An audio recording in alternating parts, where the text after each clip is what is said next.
The video is live. Recording. Video's live? Sorry, All right. not live. I guess live. Live? Not li- Well, not live, but we're Yeah, It's being live to recorded. us. It's live to us. life is live. Welcome, challengers, to Battleground of the Gods, a Smite podcast. I'm your host, Step Nation, and joining me today we have Fro Double G, What's up, everybody? Riggs, What up, dogs? and we've got a guest with us today, JayTooFay. I probably should have come up with an intro for this. Hi. You know, we get it. We get our guests 80% of the time with that one. That's better than I'd Nev's because say. she's not here. Oh, Ooh, 1 minute in, Nev's not here. that's one of our quickest ones right there. Yeah. Yeah. I mean, and Blaze too. If you want to throw Blaze in there, Blaze isn't here either. Well, I mean, if you Blaze, want to throw Bryce in there, you know. Well, I mean, real talk. Blaze is kind of like co-host. We did ask him. We're like, hey, Blaze, you want to come on like a part-time co-host? You know, just help out a little bit here and there. And he's been here like every week every since. fucking week since. And it's What like, a reliable man. What a champion And then he said, substitute. "Oh, Jay's coming on. Yeah, I'm gonna be sick that day." Yeah, it's understandable. He's like, man, I know No, Jay from no. AGL. I'm not dealing with that. Well, I Jay, actually have no just- idea if you guys know each other from AGL. You just mentioned AGL earlier. Jay, just in case any of our listeners might not know, why don't you tell us a little bit about who you are and what you do? Sure. I'm always so bad at this part. Everyone always says you should have a little elevator pitch prepared.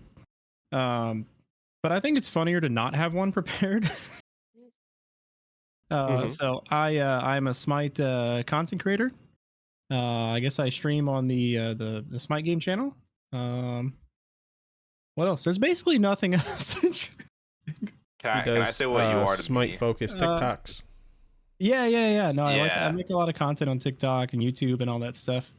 That's what I was gonna say. You are to me is you've infiltrated my TikTok feed and you won't leave. Good. But I'm not complaining. I'm just think it's funny. You just all of a sudden I started getting a couple of years, and all of a sudden now it's just like they're just constantly there. I'm like, hey, there's Jay.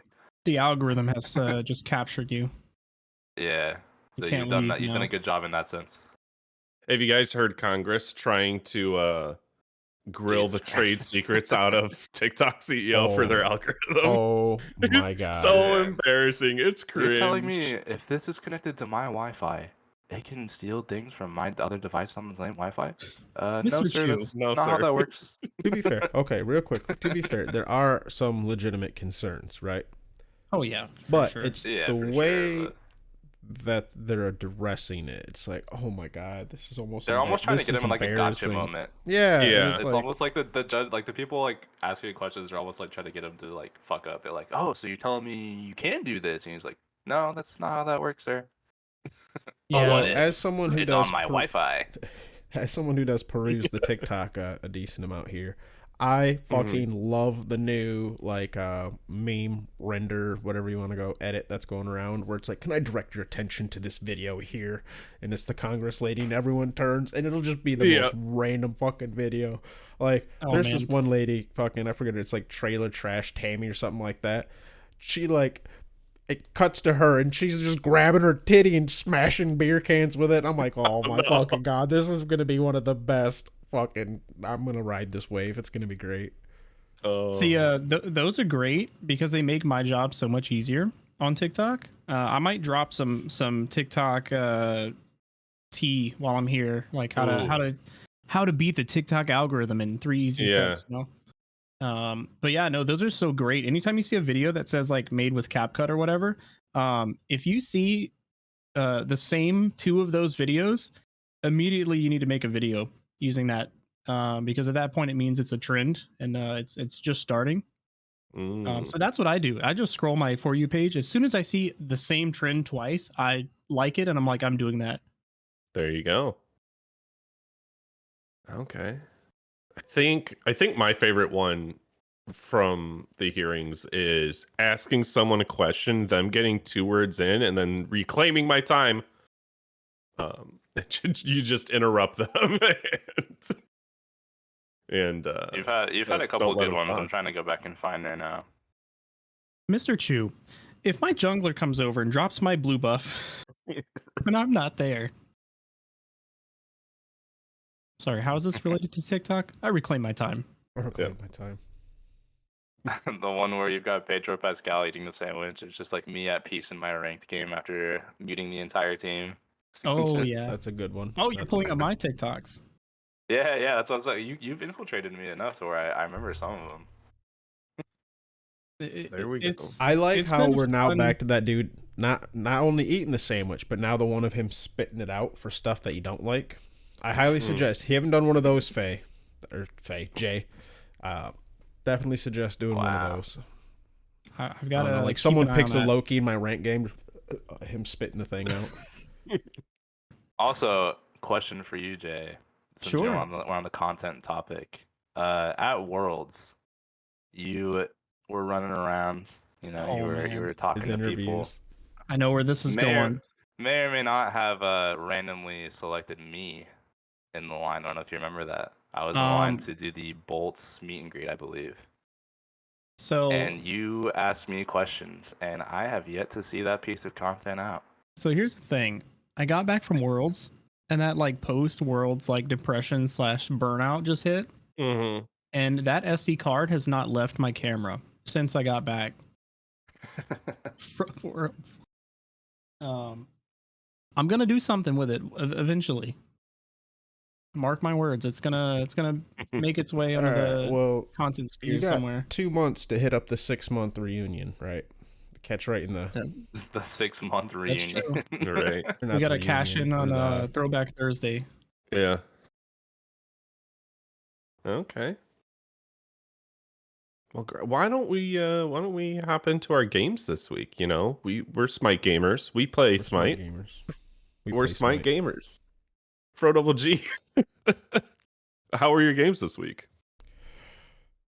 I don't know why you laughed at that, Dep. I'm generally kind of. I was here confused. for some of it. We were doing all right. Okay, well, yeah. That's kind of why I'm like, it's because you were here for it, and that's why you're like, how are your games? No, I was laughing at my horrible transition. Okay, all right, yeah. Well, I mean, I've seen worse. There has been.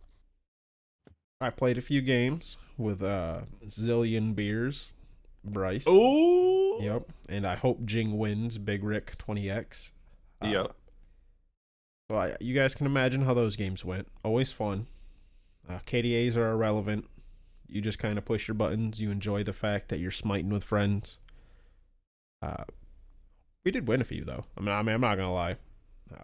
They were all sober. Even though we were on Zillion Beers. We were all... How does that work? Actually... I don't know if Bryce was sober. Everyone else was sober, it seemed like. But, good games.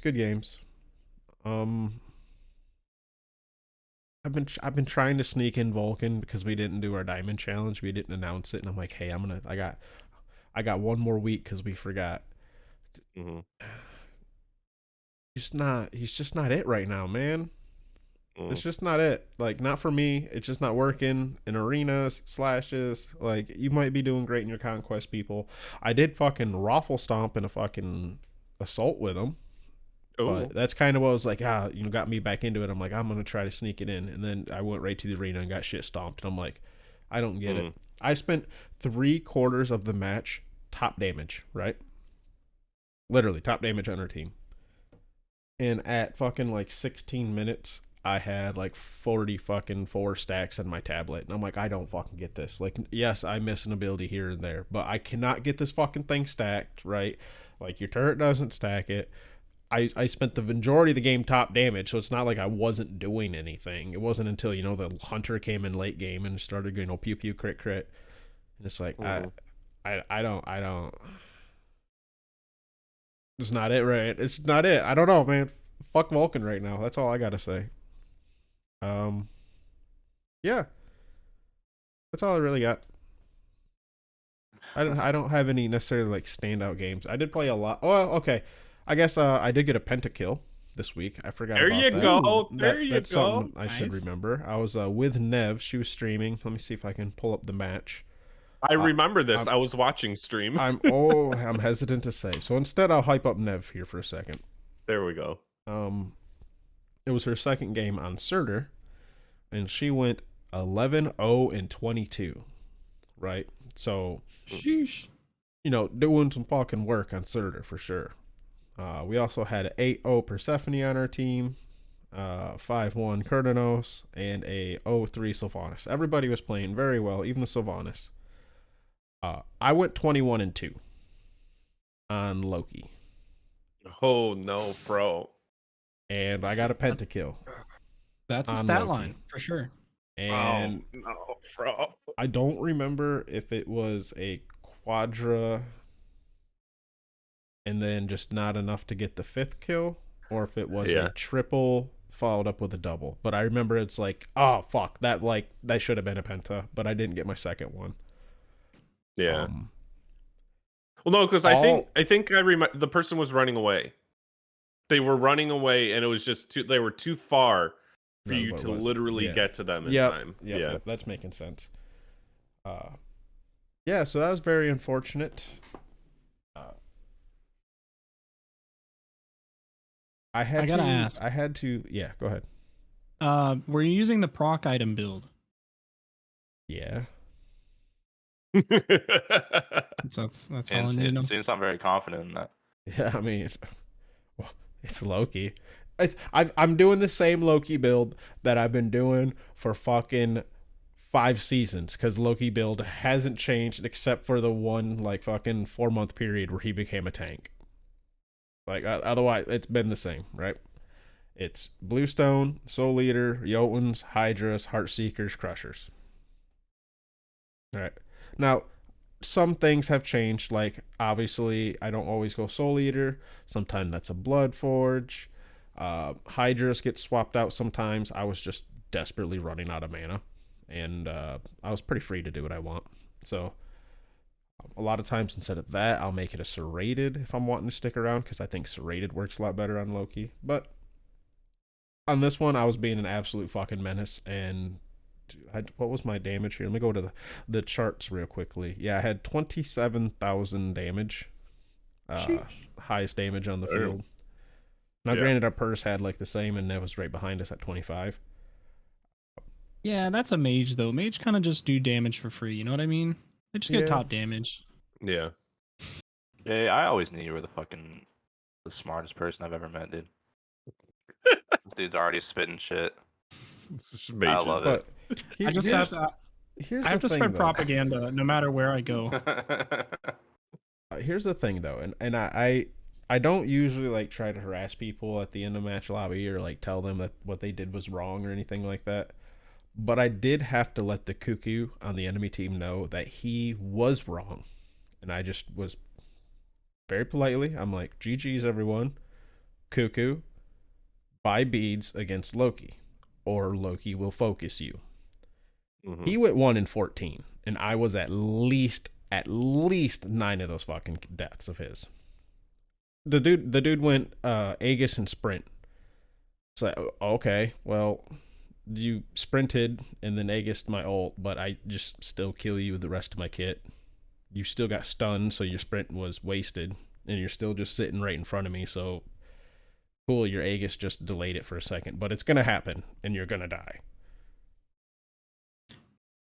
Think about how fast he could go, though. Mm. You know what I mean? Maybe that guy's cooking. Do you know what goes faster? Beads in while using your 2. You're unstoppable, you know? You just a wiggle worm away. My favorite thing to do is against the Loki is juke into his ult when he ults you, and then he misses his ult every single time. Dude. And then he just looks at you like, how the fuck did I miss that? And Only the biggest brains. Only the biggest brains walk towards the Loki. Yeah. Yeah, little tip. Walk towards Loki ult. So the cone gets smaller towards him. Same with the Emirs. Actually, this goes with a lot of cone abilities. You can throw off a lot of people if you just kind of walk at them. Because they're expecting you to juke. They fixed it on Kabrak ult. They said, no, you're going to get damaged. Well, that used to have the goofiest shape. It's still a line in the front. No, it's a big square. It's a big rectangle. Is it now? Because I thought it was like a fucking... Yeah, it's like the entire... All right, yeah. No, it used to be T-shaped. I believe you guys. It used to be T-shaped, and they said, we're making this a big rectangle. I remember. Who else played some Smite this week? Depp, you were with me for some of these games, so why don't you I was with piggyback? you, and I was in Nev's stream, and let me tell you, Jean-Qui in Assault feels great every time as long as you build Bancroft's Claw, because you just become an absolute unit that can't be stopped. Especially when you ult. You get your stacks fast, and really the enemy team does not think to buy anti-heal, even though it's just optimal. Do it. Even if there's no healers, build anti-heal. I don't know how many weeks we have to say this, but anti-heal in Assault is and always will be meta. It is and always will be strong. Yep. The enemy team only had Divine Ruin. And even then, I think the general anti-heal aura is just stronger than a singular Divine Ruin on someone. But there's who was it that had the Divine? Because that matters, right? Because a Baron with the Divine's much more of a menace than a fucking Vulcan. Yeah, it was a I guess Hebo and Poseidon. Two of them had it, but yeah, they apply it well. Yeah. But still, both would have been better, right? Right? That's the correct answer. Yeah. And so I did this lovely thing of the Jean-Qui Blink ult into the enemy team when they're half health. And they couldn't do anything about it. Your ult heals you up so much from Bancroft's Claw. Because it's just guaranteed damage going out into the enemy team. And they finally caught on towards the end, but it was like too little too late of their Heimdall ulting me when I ulted. And so I'd be just staring the man down and I'd be like, come on, you know you want to. And I'd blink and then I just sidestep. And it would feel so validating just to be like, oh, you thought, buddy, you thought. Oh. But that game, I ended up going like 15, 6, and 9. Oh my god. It was great. Coming up on 30,000. My team had some other good damage too. And the enemy team was doing damage. It's just, it was like, they caught on. It's like after we got our steam, it's like I was practically full build. A couple others on my team were full build. It was just, you can't do it. And then I found out the force of nature that is prophetic cloak heroism on Atlas. Let me tell you. I have a confession to make. Smite confession. Smite confession. I didn't realize prophetic cloak gives an aura. And I've been slightly simmering for a good chunk of this meta because I'm like, this selfish ass support build is somewhat frustrating because it'd be cool if they built anything to help the team out. Right. And I get Contagion. I get it, right? It does help the team. And I get Onis, and you need some selfishness. I get Onis, right? But then I'm like, fucking prophetic cloaks kind of got me a little on edge, like fucking hell. But I was informed that it is actually an aura. But I will stand with why I brought it up, but we can get to that later. Yeah, it's 70 units gain 30 physical and magical. It's more than Sov and Heartward in one item for the aura. Ooh. Have you guys been seeing the screenshots floating around of the it's for 10-3, but it's with Aphrodite with full auras? Yep. With the new healing items and the auras, and it's you can have a fucking Protector of the Jungle Assassin that has over like 300 prots. I did it in jungle practice. The Susanoo only had Protector, Magi's, and just for fun, I bought a defense pot. He was sitting at 364 physical protections and 338 magical, connected to an aura of Afro. Yes, sir. That's fun. That's wild. But I felt like a force of nature on this. I felt like a force of nature on this Atlas. I couldn't be taken down. I was dashing with my team, speeding up. Fro, I think you were Scylla this game. I think you can attest to the disc. I outdamaged a couple people on our team. I outdamaged our Circuit and our Nike. Yes, I went The Circuit went full damage. Although the Circuit also built prophetic cloak, so you make no. That was the game where we said, "Oh, the Circuit didn't do that bad." No, it was us doing the work. Okay, it's all coming back to me now. It's all coming back. But prophetic cloak, heroism's so dumb. It's so that of 15% of your maximum health, not your teammate's maximum health that's getting the shield, yours. So on a god where you've got around 4K health going on, it's a lot. It's a lot. I'm looking at this and I'm trying to figure out again what the fuck this Circuit was doing. This was Bryce was here so he could do a shitter build. We got Prof Cloak, Sigil, Serrated Blade, Deathbringer, Stone of Binding, then probably Gladiator's Shield. Yeah. Those crits had to have been hitting for like 80. Nothing. Yeah. When she finally autos, because it's a Circuit, so you want to make sure you dump all your oh boy abilities. Okay, yeah. All right. You know what took me way too long to figure out? What's that? I found out in the Odin's Onslaught game mode that Circuit 1 can crit. Yeah. The little wiggly waggle ability, whatever you call it. Yep, that's why Deathbringer's so good on her, because it makes that go burr more. I'm also gonna call it that on cast at some point. I'm gonna call it the little wiggly waggle. There we go. That's now the name of the abilities. Oh, we need to do. There should be an April Fool's cast where, like, literally every ability just has like a meme name. Yeah. No, it's guess that ability name, wrong answers only. Every once in a while, when I use it, I'll say I'm zigging, and then if I use it again, I'll say I'm zagging. I'll just go back and forth. I'll just alternate. Hit him with the zig. I've exclusively been calling Surtur Alt Meatball. That is my call out. Oh, we need the chef skin now. Ooh, that's a good competition though, Vulcan. I feel like Vulcan's got that unlocked. When he goes up in the air, I'm just in comms like meatball, meatball, meatball, and my teammates have like no clue what's going on. They're looking around. They're like, "There's no Vulcan, and he sucks right now, anyways." Right. Okay, they might not be saying that last part, but I am. Just saying. You just are. saying. Pro is. Mm-hmm. How's played just played a mix of game modes. You win some, you lose some. Played another game on Marty. Did pretty good. Once again, Fro, you were here for this. I'm like, guys, I felt so protected up until they decided to focus me, and that. God, which one? It's tough. It's tough being immobile, Marty.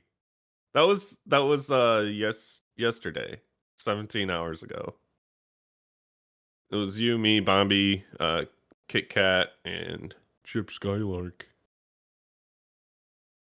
That's say it like that. Well, no, it's fun. He's got weird the little dots above a couple of his letters, so you say it goofy. Yeah. What do you guys think about Marty, by the way? Do you guys do a Marty episode? Dude, I don't know what that god does still. I'll be honest. I haven't played against that god a lot. I've been playing a lot of ranked and stuff, and I have not seen that god. And anytime I do see that god, I don't know what he does, and I just kill him. He's just. I think he's a meme, and I think that's just kind of where he's gonna be. The dude's weird. He's like a fucking wannabe Afro Freya Chernobog hybrid. Afro. Did I say Afro? I meant Neath. Sorry. Neath Chernobog fucking. Yeah, I think his Freya. No, I didn't. Sorry, wrong mage. I meant Freya. It's like he's got a couple damaging abilities, and they have him be auto attack focused, but it's one of those things. I think once people like truly figure out how his passive weaves into everything, then you'll be a force of nature. But I don't have it figured out yet, so I don't know. From what I've seen, he's kind of just a guy.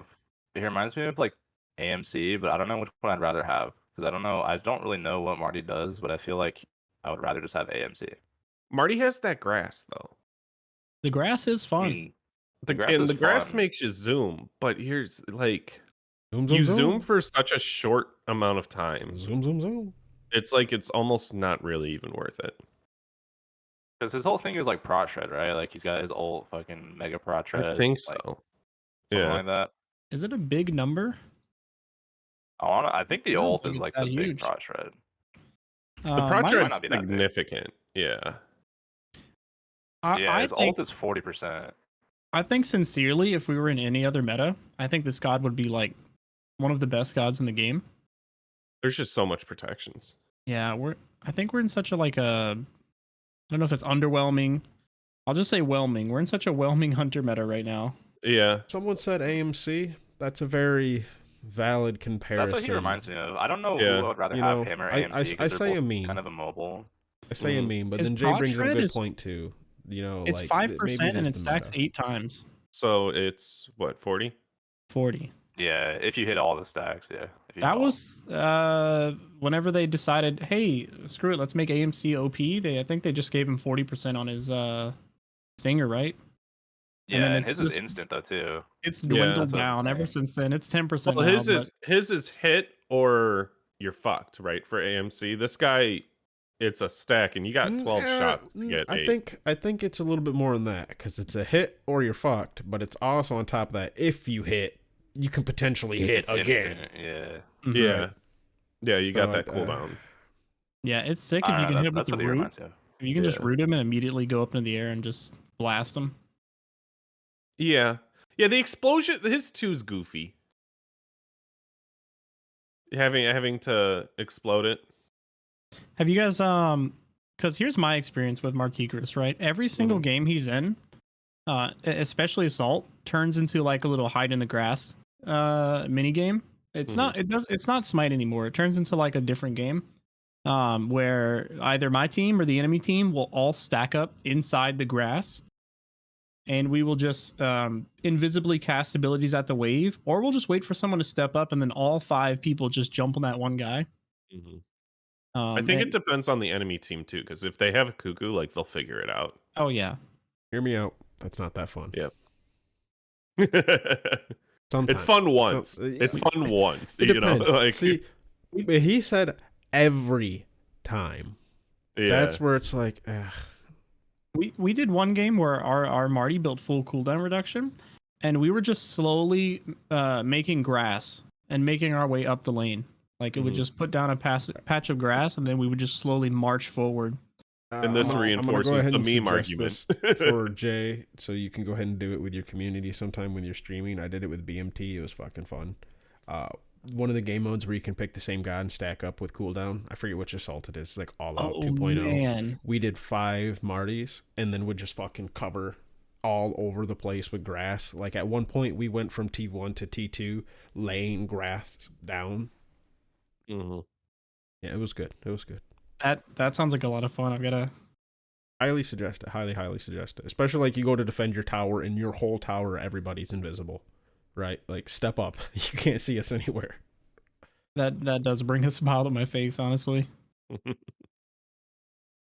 I got some tech. I got some tech to share. Weird. Yeah. What's that?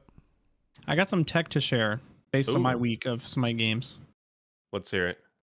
I've been really loving Sunder recently. Sunder's been There's really a lot fun. of shields. There's a lot of shields. Not even just shields though, dude. Just in general. Well, but like Like- the boost and it's good. I don't know if Sunder got better or if like there's more shields or the shields are better. I don't know what, but I've just been picking up Sunder and it's just been great. You just like Atlas pick somebody up, throw them at a wall, Sunder them while they're just still in the air, and like they just take 1,000,000 damage. I just figured out my next relic to get. It is on super Atlas. fun. Sunder now. I didn't try it on the PTS, but I tried it on current Afro. I built like support Afro in Assault, Mhm. and just like typical aura build. But the thing that I got was I got Stone of Binding and I got Sundering Blast, and that was a lot of fun Okay. because you just hit them with your kiss. Yeah. You buff your ally, so they take increased damage from that ally. They have binding procced on them, and then they're also sundered because they're CC'd in place, and you can fire sunder off at them. Mm-hmm. And it is just incredibly fun just to like take one person and say like, screw this person specifically.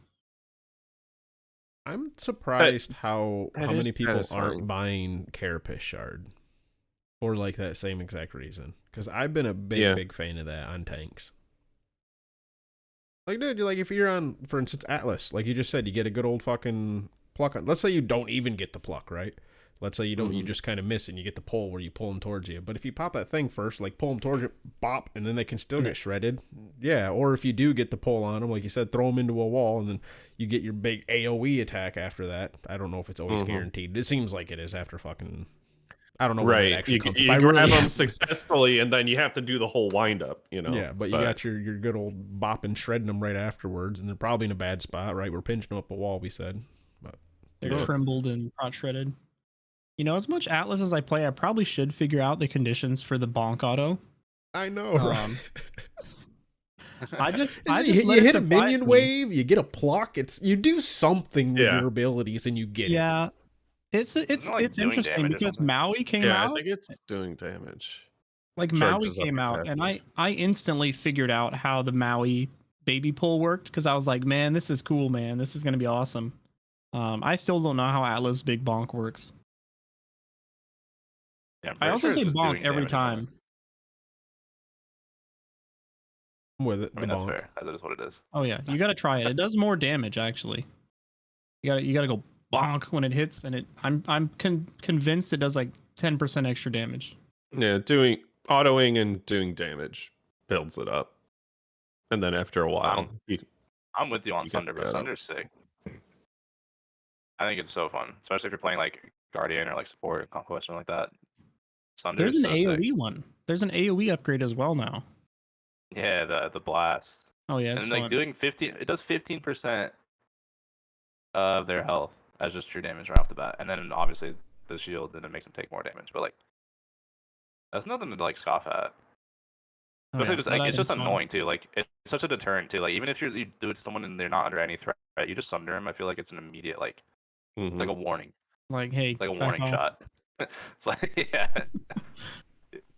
and it's not even like, it doesn't even feel that bad to like use it because you have 2 charges. So you just use like 1 for fun like that. It doesn't feel that bad.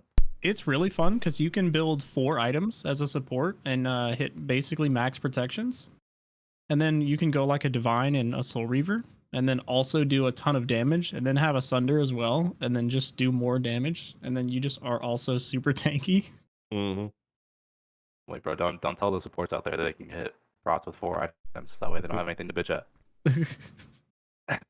Honestly, Stone of Binding. Stone of Binding. Easy. Nah, Riggs turned me on to, if you can squeeze in a damage item in your build, you might as well make it a Deso most of the time. I haven't tried the Deso. Cooldown, and then you get the fucking cooldown on the ult. Cooldown pen in the passive, Dude, it's not bad.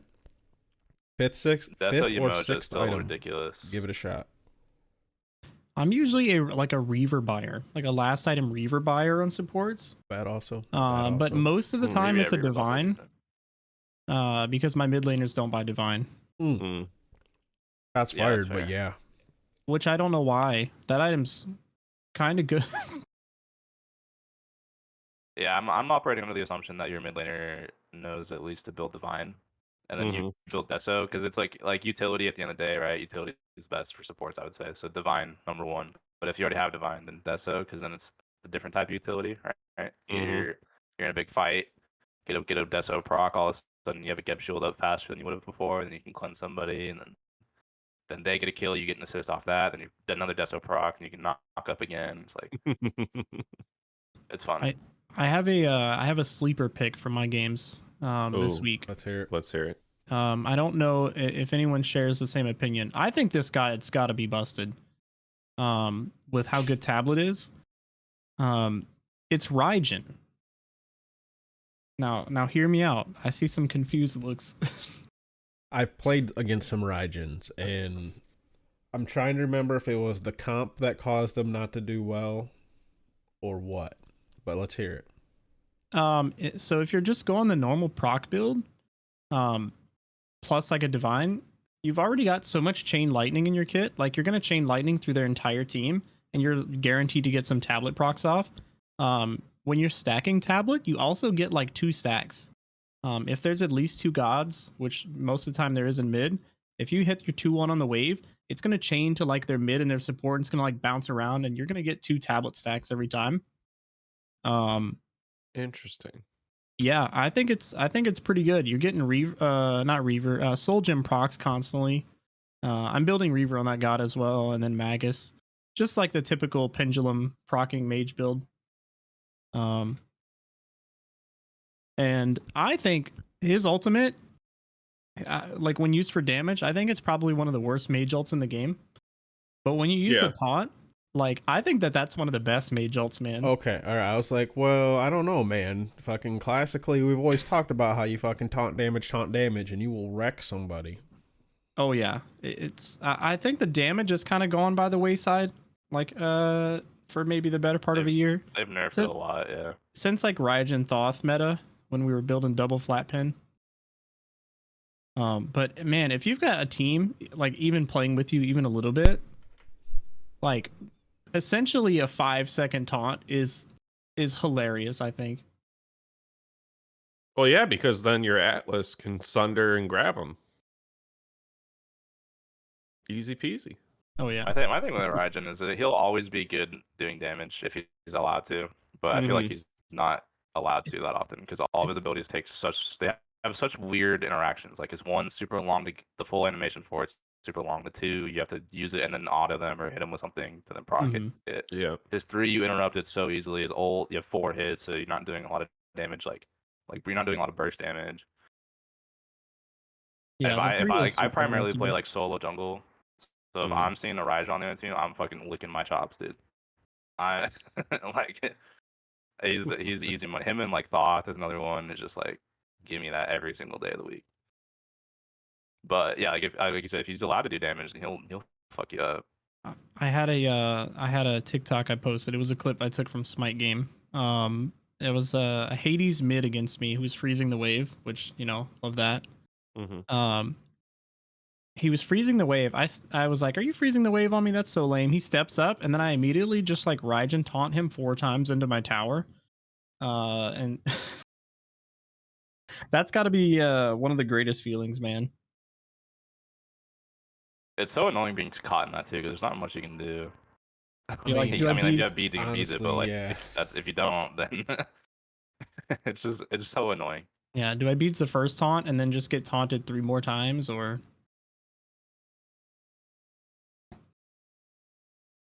I think the fear is underrated as well when peeling for teammates. Oh, for sure. Yeah, just don't accidentally cancel your ult. Oh yeah.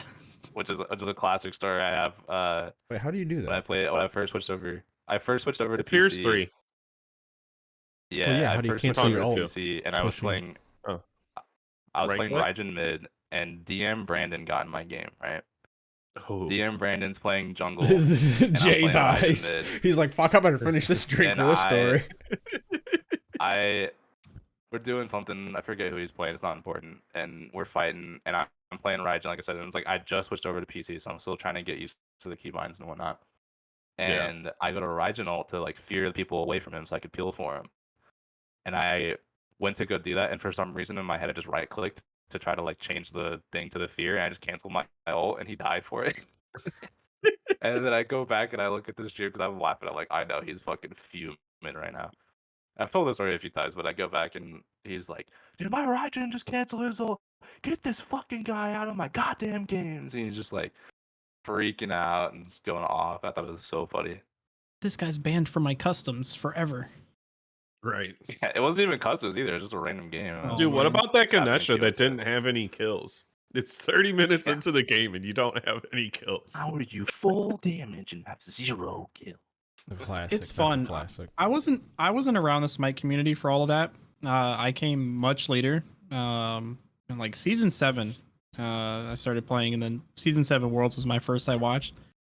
It was fun seeing like a clip resurface of that guy a couple months ago on Twitter.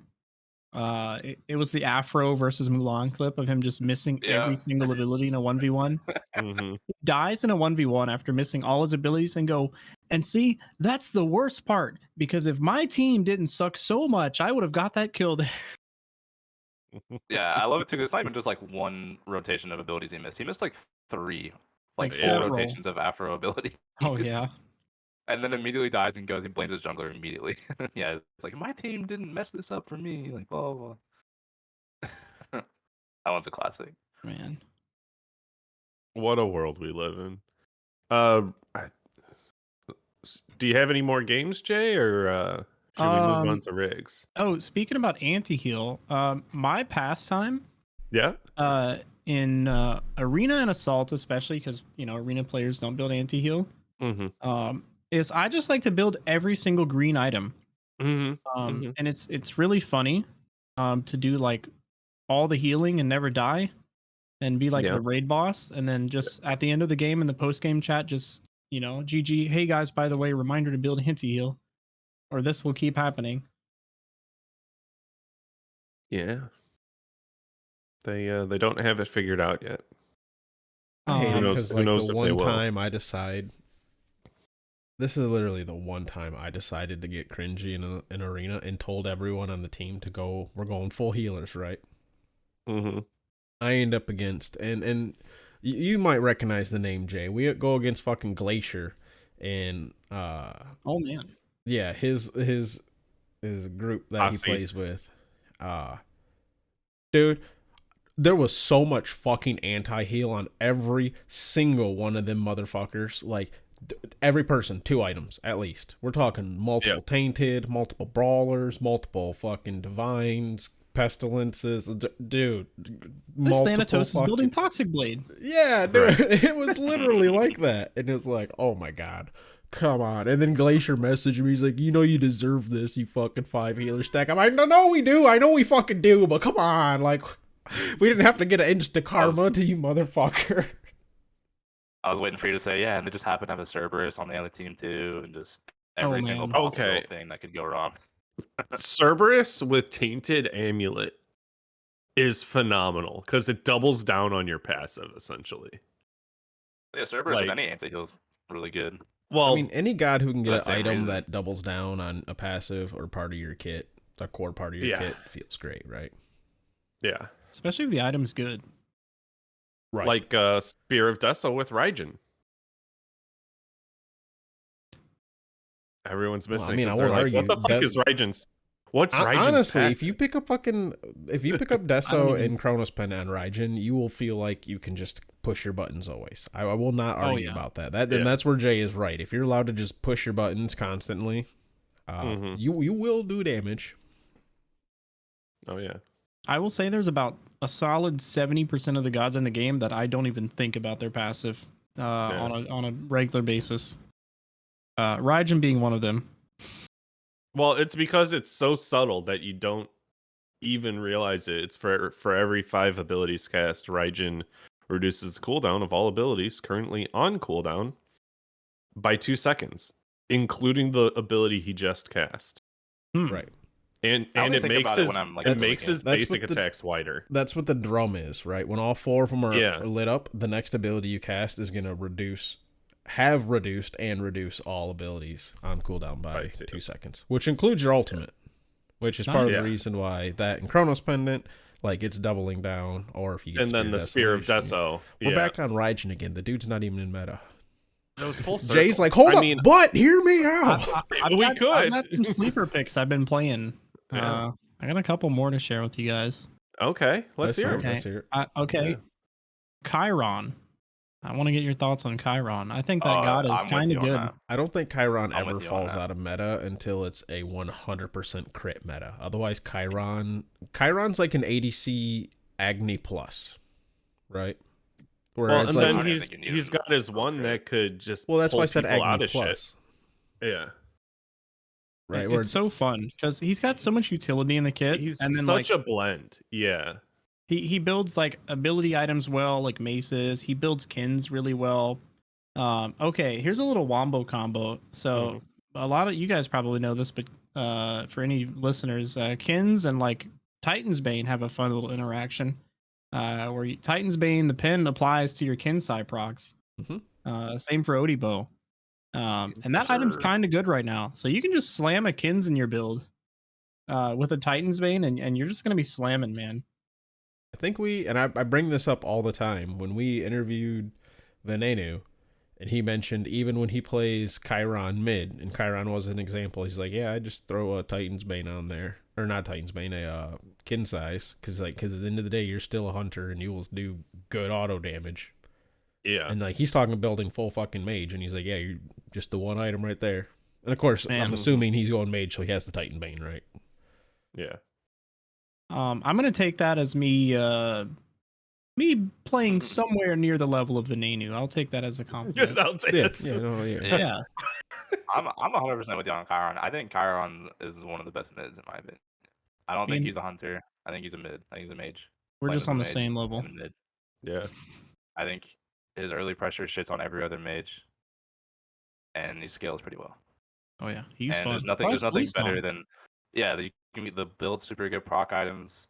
There's nothing better too late game in a fight. Bluestone plus his passive, and you just really helps in the laning phase.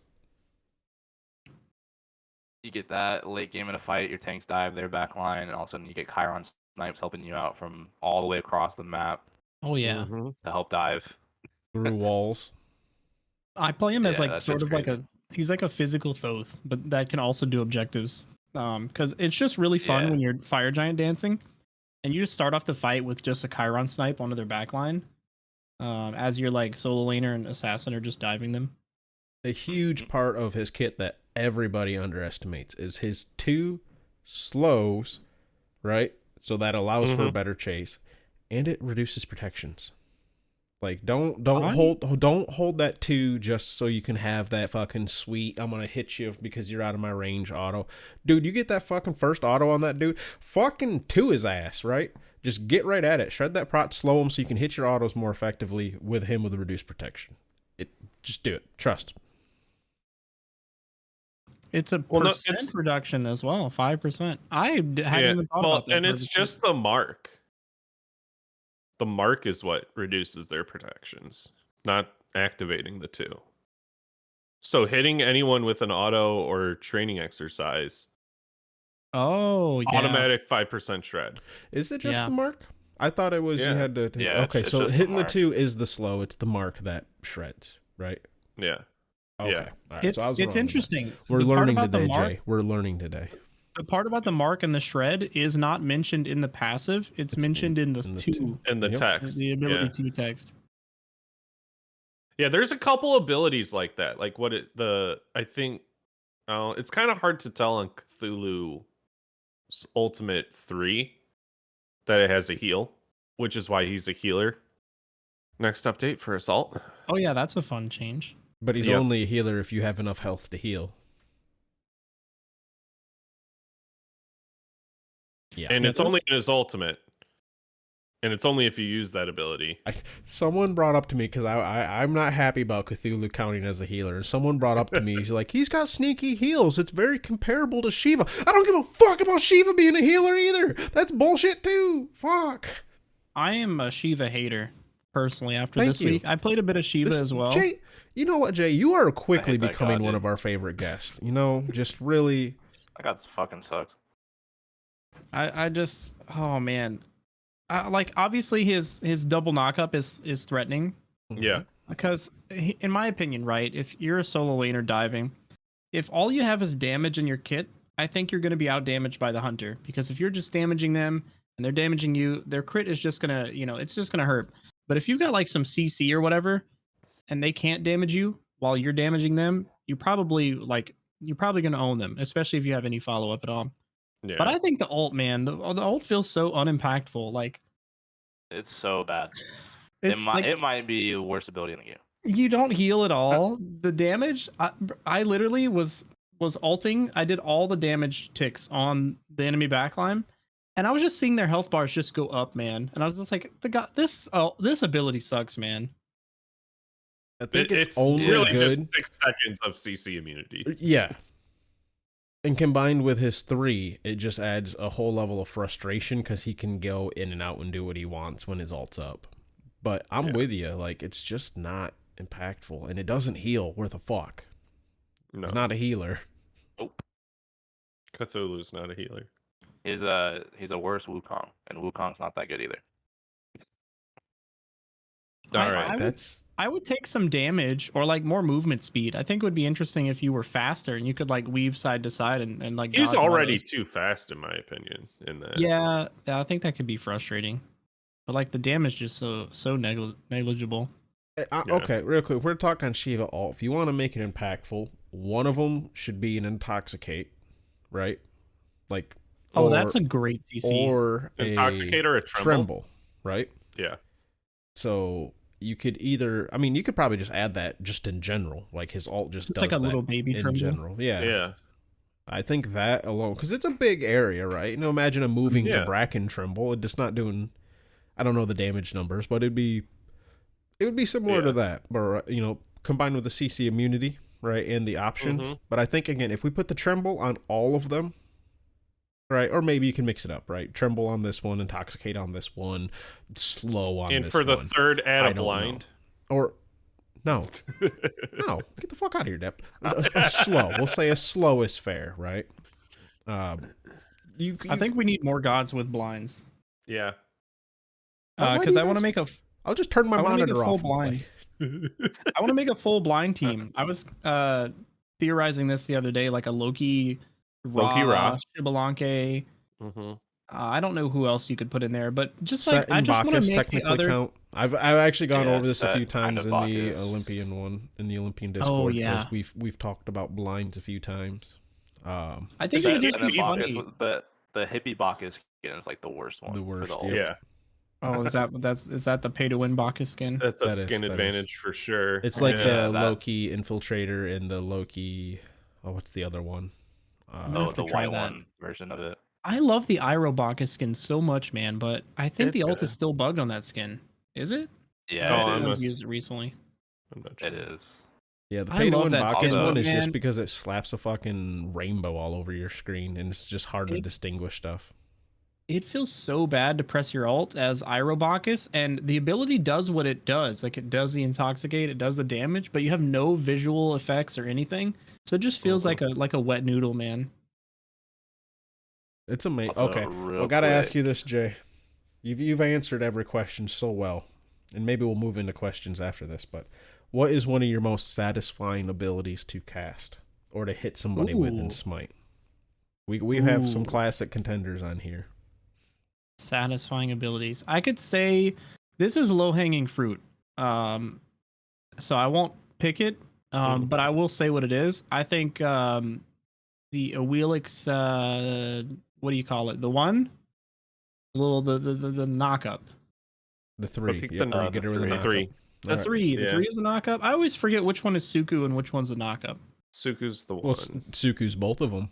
Well, yeah. Which one's the line ability and which one's the like? The one's the leap, and the 3 is the knock-up. I always forget that. The feather step is always the 2 because that's like the iconic ability. The badoop. But it is so fun, man. Like, I don't know if you guys have seen. There's like, I think it was a Hatmaster clip where he's in duel or joust or something like that. He hits like the blink out of the blue buff area. I don't remember the sequence of events, but basically there's a blink and there's an Awilix ult involved to like pull someone under the tower. Like the knock up through the wall. I don't know if you guys know that. Apparently Awilix players like know all about this, like the knock up through the blue buff wall tech. But that's a real satisfying ability. If I had to choose a non low hanging fruit answer, man, I'm like looking at my match history right now just to kind of refresh myself for that previous segment. I'm gonna say Atlas ult. That's a fun ability. And I will specifically say... That's definitely not low-hanging fruit. You're kind of unique on that one, I'd say. Oh, yeah. Yeah. I'm going to say specifically for objective steals. I've done it about 2 or 3 times where like the enemy will be burning like Fire Giant or Gold Fury.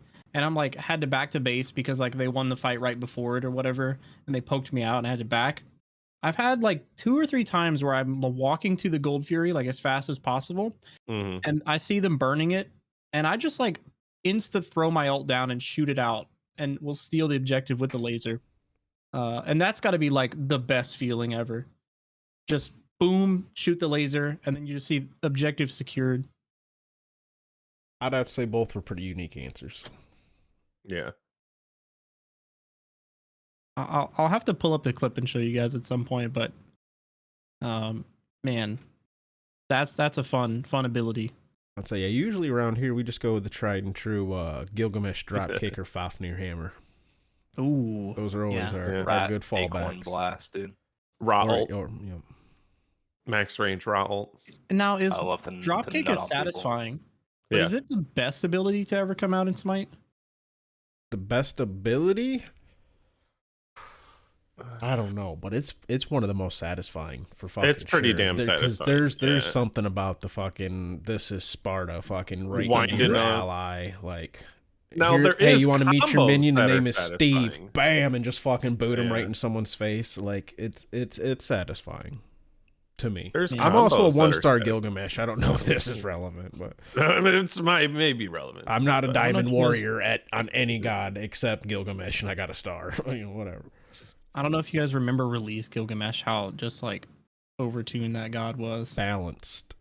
It was fun. It was a fun time period. You could build all auto attack items and still just like go crazy. Yeah. I'll say this though. As you should be able to. Gods with strong releases always turn out better than gods with weak releases. Oh, for sure. I usually I have to explain this a lot on Smite game because I get a lot of people come into chat and they say like, you know, the typical like, oh, such and such god is busted, classic low res or whatever. Yeah. Classic low res, busted OP god released. Mm-hmm. Yes. And like Fro probably knows, you know, because he was an Olympian at one point. I assume you're still, because like I think they keep the Olympians around, right? In the Discord? We have an Olympian alumni Discord, yes. But yeah, like I don't know. I have to explain this quite often, and you guys know this, and the viewers or the listeners probably know this, but Hi-Rez has said this a few times, is that when they release, I'll say overtuned or busted, as the YouTube thumbnails like to say, it generates more hype for the god. It gets more people playing the game, but it also gets more people playing the god and gives them much better numbers. Yeah. They get to figure it out. And like, where is it busted? Is it at the high levels of play, or is it the low levels, you know?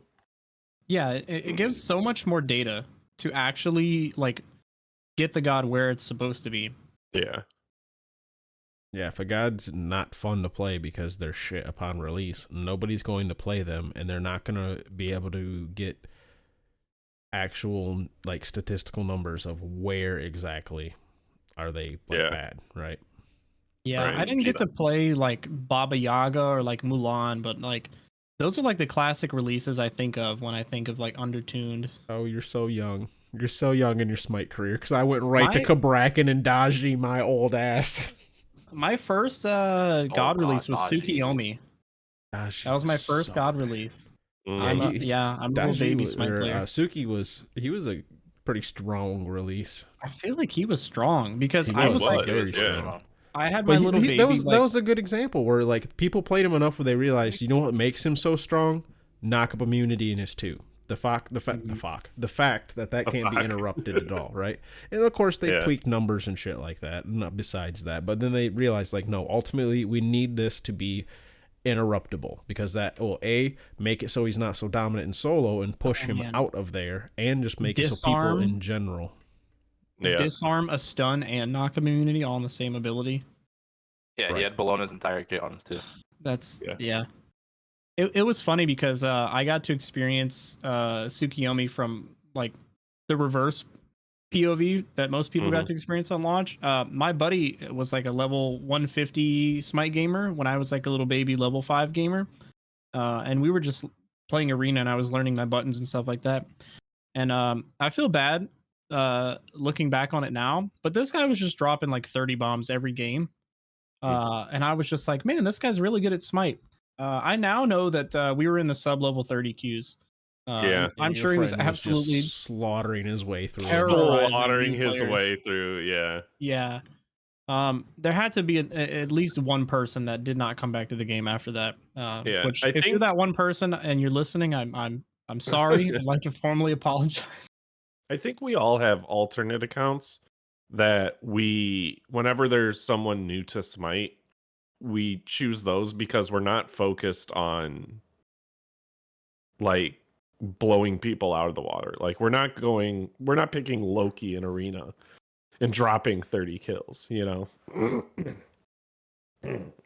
Although I was on my main, everyone else was on their main, and it was only 22. Okay. You know, what was the average level of your team? No, I'm kidding. Beyond my control. I think the alt account to teach new players is a must. Yeah. Honestly, hear me out. Because I've gotten my fair share of new players into Smite, and it just feels so bad when you hop on your main account and they just get absolutely tortured. Yeah. Yeah. No, here's the downside though. Is when you make your alternate account to play with your low level friends, there is still that chance, like Jay said earlier, of like you end up being a bit of a monster, even if unintentionally, right? That is the thing. No one wants to lose. No one tries to feed, right? Yeah. Well, it's like I will never play like my top 10 gods on my alt account. Like there's no Thanatos, there's no Anubis, there's no Ganesha. That's see, just I will, but I will do it like I'm pulling out like my Khepri, right? I'm pulling out like my Sylvanas. Fair. Auto attack Khepri. Auto attack Khepri. Well, I mean, I'll still play like regular old Khepri and all that, but it's like even then where it's like, all right, you can be a menace as a Khepri, but it's not like the enemy teams can be like, oh my fucking god, this Khepri's ruining the game for me, right? You just gave me you get your ult off right, you can. You just gave me a flashback to a friend I had that played what was it, Gilded Arrow Khepri in the jungle. Oh wow. It was super troll. You can probably guess we lost that game. Yeah. This is a high level player, by the jungle. Way. I have played Khepri jungle as well, but I have yet to try it. I've like in my alt account games, I tend to just be an observer. Because I think it's kind of fun to just kind of see what people do. Because it's interesting, man. Like when you get to like your decent level games, people start to become kind of predictable and they follow kind of a set formula on what to do. But I had I like made an account and I like referenced or referred that account to my main to like get the tier as skin. you do. Yep. Yeah. And in those games, like I wasn't like hard stomping or anything like that. I was just kind of like an observer, just walking around as Thor jungle. Yeah. And it was like it was interesting, man. It was interesting to say the least to kind of see what people were doing. I tried my hardest to not sway the games either way.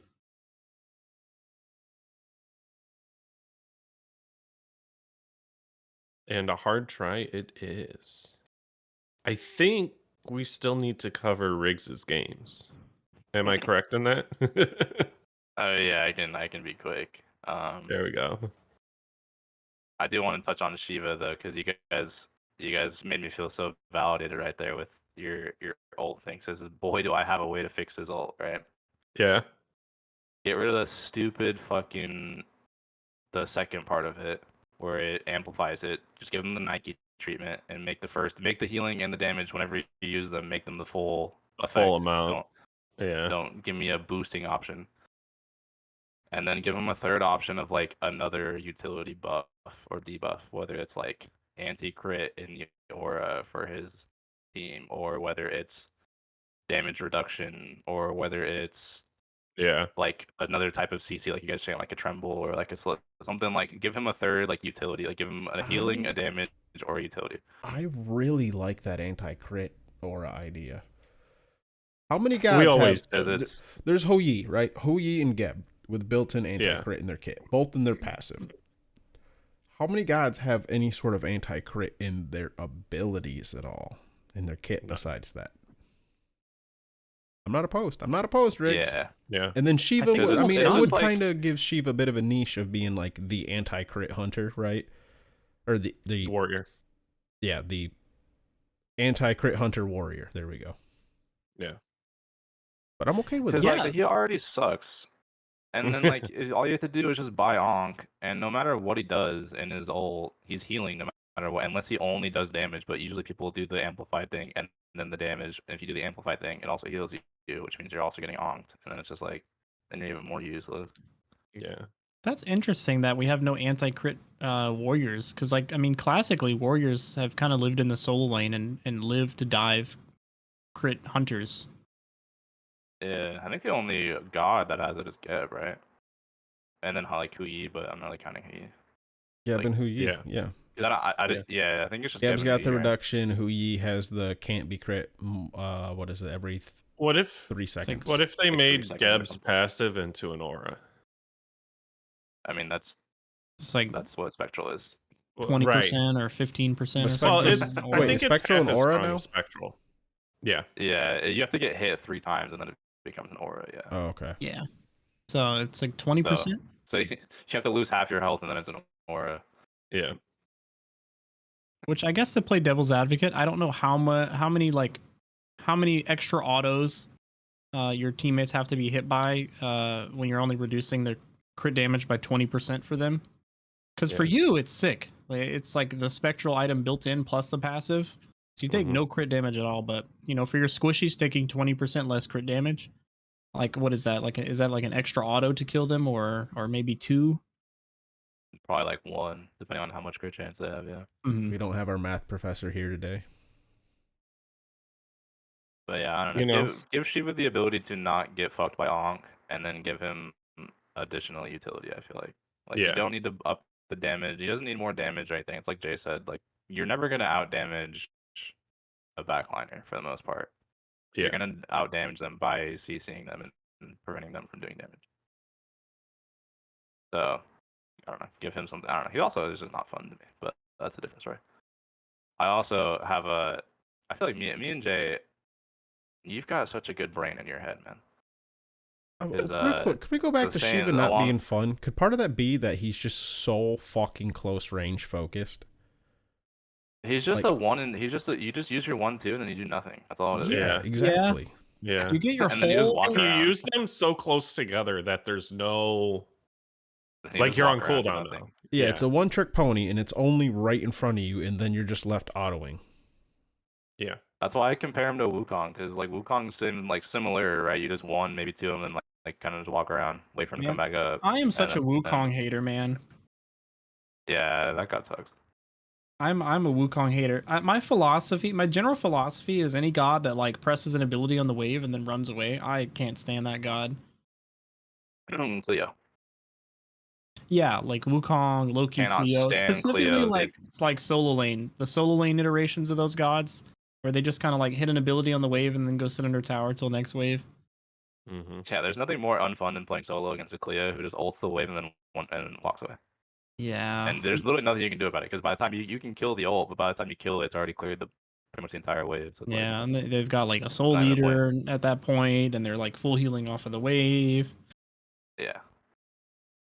But similar thought process like you had earlier with the whole like underrated gods, right? Right when season 10 came out and I played some PTS, I think I like maybe played a couple games on live. I was preaching Opwash. I think that god's good. Opwash is good. Yeah. He has to be good.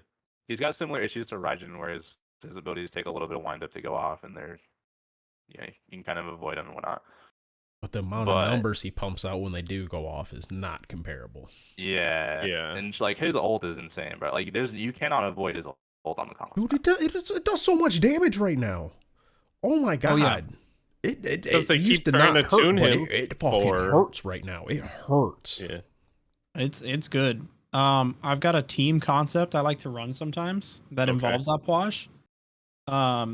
Where you can go like Atlas or Ganesh support, Opwash mid, and then you've got like a Cupid or like a Hoagie ADC, and it is basically like the no-no square team.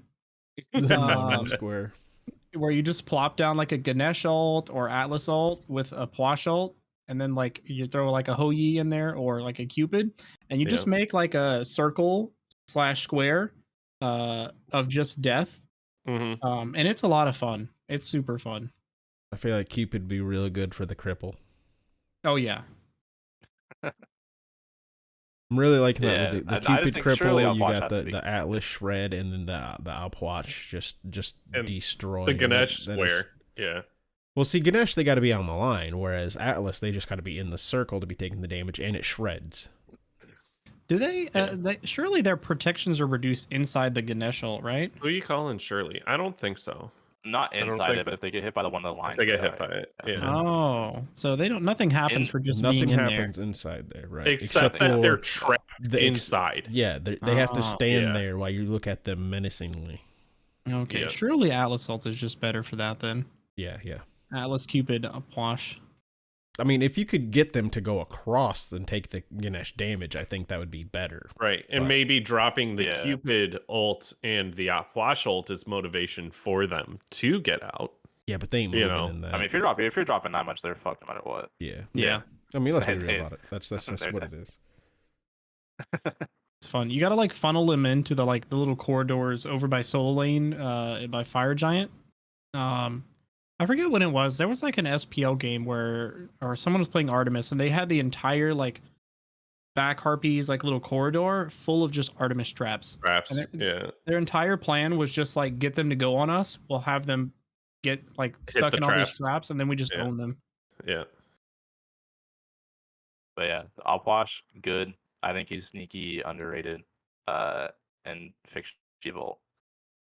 Other than that, my games. I thought I didn't play any games this week. I was like, oh, this is gonna be a quick one. And then I looked at it, and I have a huge game history. I couldn't tell you what happened in like 99% of these games. I do remember I've been playing a little bit of ranked. I'm getting a little bit back into it. Played a Herc solo game. Waited for the Guan Yu to 3 the wave dash the archers. I 2-1'd him into my tower. He dies, and then the Tsukiyomi comes over to try to gank me, and I remember talking about it when we had Dolson on, and I was like, these pros, man, they just hit this blink Herc pluck combo all the time. They're just effortless, and it inspires me. And I tried to do it, and I fucking nailed it, dude. Hell yeah! Blink 2 the Tsukiyomi, pushed him underneath tower, killed him, gave him a little taunt after, and then then the game was over after that point. Yeah. Played another ranked game, Naja solo. Went 26-1-14 in that game. I'm definitely not where I belong right now in ranked, which I haven't played a lot of ranked, which explains it. Yeah. I will be probably grinding a little bit to get back. There we go. I say it every year. Maybe this is the year I hit Masters. We'll see. This might be the year. Every year I get close. I get like Diamond 2, Diamond 1, and then I'm always like right on the cusp, and then I get fucking Sino in my games playing Arachne, killing everybody on cooldown. I'm like, all right, yeah. Oh man. Yeah. I don't need this. But yeah, other than that, that's all I got for my games. Hell Keep yeah. it short and sweet. Well, do we have any guest questions for our illustrious guest? We do. All right. Oh boy. You want to do it to it, Fro? Yep, I got us. All right. We have the new member of the Discord here, Skarner, FTW, saying, "Hi JayTooFay, I'm a newer Smite fan and don't know much about you. Therefore, I have some questions for you. Would you rather fight the gods with Surtur, roam and conquer the jungle with the Manticorus, or be Charon's chauffeur on the river Styx? This will absolutely be the best way for everyone to see who you truly are. Thanks." First of all, that's a good question. No, yeah, I approve. Let's see. Conquer the battlefield with Surtur. That sounds like a lot of work. No, fight the gods with Surtur. Fight the gods roam with Surtur. And conquer the jungle with Manticore. It's even more work. All 124 gods? Other than Surtur? It sounds that way. That sounds now, am I at all obligated to? I'm not super familiar with the Greek mythology. if I chauffeur Charon down the River Styx, and am I at all obligated to stay down in Tartarus? Am I bound there, or is it just like a leisurely boat ride? I think it's a leisure. It's not in Tartarus, by the way. It's in Hades. River Styx on the way to the underworld. Yeah, I don't know if you'd be stuck there. Is it like only on weekends kind of thing? It's very vague. Very vague. Yeah. The other one was what was the middle one with the Manticoras? Roam and conquer the jungle with Manticoras. I don't know if I'm much for conquering. I think the leisurely boat ride sounds pretty nice, and I think I'll take the chance of being stuck, down in wherever, All right, we're gonna Jack Sparrow it up. Gotcha. I don't know if I'm Elysium material. I don't know if I've done any heroic deeds in my lifetime. So we'll just take the chance on the other two places. All right. When you said Elysium, I was thinking of fucking I don't think it's the same thing, right? What's the org with the that Rick was a part of? No, that was Exilium. Yeah, there you go. Okay. I will say though, my Greek mythology knowledge exclusively comes from Smite and a game called Hades. Mm-hmm. It's skewed then. Probably so. Sick game, by the way. I don't know if you guys have played Hades. It is still pretty surprising to me the amount of people that don't realize that the Manticore comes from Persian mythology. Oh yeah, not Greek, and that's like where the name came from, and et cetera, et cetera, et cetera. Yeah. It's a bummer Nib's not here because she would be gushing right now about Hades, but I think she's the only one. Yeah, I haven't played the game. I've seen it. I just haven't played it. I know about it. I'm like classically a hater of roguelikes. I don't like the whole idea of dying and losing all your progress. Yeah. I will say Hades has like some form of persistent progress. Like no matter how far you make it, when you die, like it wasn't for nothing. You know what I mean? Yeah. That's fair. So, and actually dying is a core concept of the game. That's how you progress the story forward. Interesting. Okay. Well, that game wouldn't be for me. Thanks. I never die. Next question. It's surprisingly difficult. Next question we have is from Pete Esports. Pet Esports. Pete Sports. Pete Sports. Pete Sports. Favorite pasta dish? Favorite pasta dish? Man, I'm gonna out myself as a bit of a basic person here, but like a chicken Alfredo or like a shrimp fettuccine. I think if I had to choose, we're going with shrimp fettuccine. It's just so good, man, and it's just right there on the menu. You know what I mean? Like, admittedly, my experience with this is Olive Garden mostly.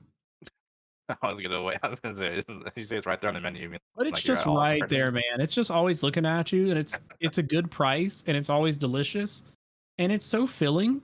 I think you'd be hard pressed to finish the whole dish in one sitting, but you're always getting like leftovers, Yeah. It reheats well later. So I think we're gonna go with shrimp fettuccine, man. Shrimp does not reheat. The rest of it does, but shrimp does not. Yeah, not the shrimp. If you can eat it cold. You can eat shrimp cold though, so I'll give you that. You gotta eat all the shrimp, and then when you reheat it, only have the pasta. The pasta. That's fair. Yep. Yeah, that's the real. I'm here with you. Yeah. If you had to pick a single like pasta, like the noodle itself, what would you say is the superior pasta noodle? Like you said, fettuccine. So like would you say fettuccine is the superior pasta, or like? Oh man, like a lasagna noodle. Yeah, or like maybe like a rigatoni, perhaps. Yeah. Bow ties. No, rigatoni's got to be like D-tier pasta. Let's see types of pasta. I'm not super familiar. I'm not a well versed on my pasta lore. I'm a cavatappi fan myself. I'm a bit of a rigatoni fan. Rotini. I could get I am down with some biased. rotini. Also, like you know, a good like angel hair pasta. Is that what it's called?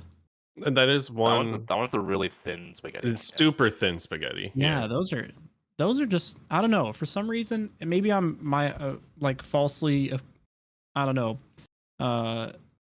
equivocating, is that the word? Mm-hmm. It is if you want it to be. That dish with what it's paired with, but I don't know, man, for some reason always angel hair pasta is always just in like the best sauce. It has like the best protein with it. It's just always it's always really good. Okay. All right. Well, the correct answer was rigatoni, so you're losing your brownie points that you previously established. Wait, let's see. Rigatoni. What does that even look like? It's irrelevant what it looks It's like. like Riggs the Tony. Oh, those are like the big pipes. Yeah. Oh yeah. Oh, okay. Oh, we got big pipes over here. Don't worry. Shut the fuck up, Riggs. That's the big pipe pasta. Yeah. The big. I don't know anything about that. No, it's literally our co-host here. His name Riggs the Tony.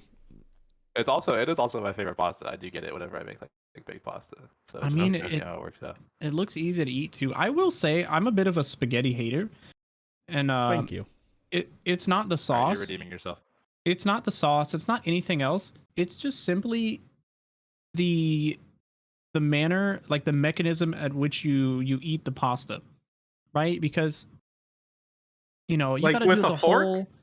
It's a whole thing, man. You got to do the fork. You got to like spin the pasta around, like if you're like authentically doing it. Well, that's why you get rigatoni. That's what I'm saying. You don't need to twirl. Shit, you just stab it. Hear me out. That's why I'm a spaghetti hater. I hate spaghetti because I grew up poor, and we ate spaghetti a lot. Oh yeah, every week. Cheap as shit. Yeah. Yep. We had spaghetti like every week growing up. Yeah. Mm-hmm. And that was your snack too. If you were hungry for a snack the next couple of days, there was a bowl of spaghetti. So yeah, if you're doing like the fork spin thing, that's a lot of work, and you're certainly not doing the Lady and the Tramp style. No, like, slurp the noodle. That's such bullshit. There's no way noodles are that long. Get out of here. Well, it's like that, and like the noodles are covered in sauce, so you're like slurping up the noodle, and at the same time, you're getting like the sauce spray, because like, you know, the noodle's going through your lips, but the sauce. Here's the thing: you don't slurp a noodle slowly, right? Yeah, no, it's there's gonna be some back spray. Yeah. You know, you're getting sauce everywhere. It's going on the shirt, it's going on the napkin, the white tablecloth. It's just too messy. Yeah. All I'm hearing is rigatoni is a superior pasta. And you can hear what you want to hear. Based purely on the mechanism by which it gets in your mouth, yes. All right, you're back on my good list. Next question. There's a long way to get there. Man, I never thought I would talk my way to someone's good list via off spaghetti the list and back or on. pasta discussion. Via pasta. Yeah. Next question we have from Sasquatch. If you could bring any fictional, literary, or real life person into Smite as a new god, who or whom would it be, and what would their class be? Fictional or non-fictional? Was that in there as they well? pretty much will just give anybody. Like anybody. Anybody. Like a book character or something like that. Man, I haven't thought about this all that much. I'm gonna be honest. Obviously we get the Smite game chat, add Jesus to Smite, all the time. No. That's low hanging fruit. I don't think that would go over as well as people think. Yeah, no, it wouldn't. It's low hanging fruit, and therefore I'm not gonna choose it. Yeah. I say all this simply to give myself time to think. Yeah. Man. You could say yourself if you want. Your one could be like throwing TikTok symbols at people and shit. Oh man, can I concept an entire class of myself? There you go. It might get too self-depreciating though. I'm gonna be honest. I'll redeem some of that toxic positivity from your stream. Positivity. Positivity. Oh, I gotta say, that's probably one of my Um, favorite viewer point redemptions in any chat or any stream is Jay's toxic positivity. That started as a complete meme, by the way, and has taken on a life of its own. That started with Zexy. He's a Smite game mod. I don't remember exactly how it started, but yeah, I basically was just like, I would swear at him to get him to like drink water and like take care of himself. I'd be like, hey, you, go drink some water. But yeah, no, okay, so I've been delaying for time, clearly.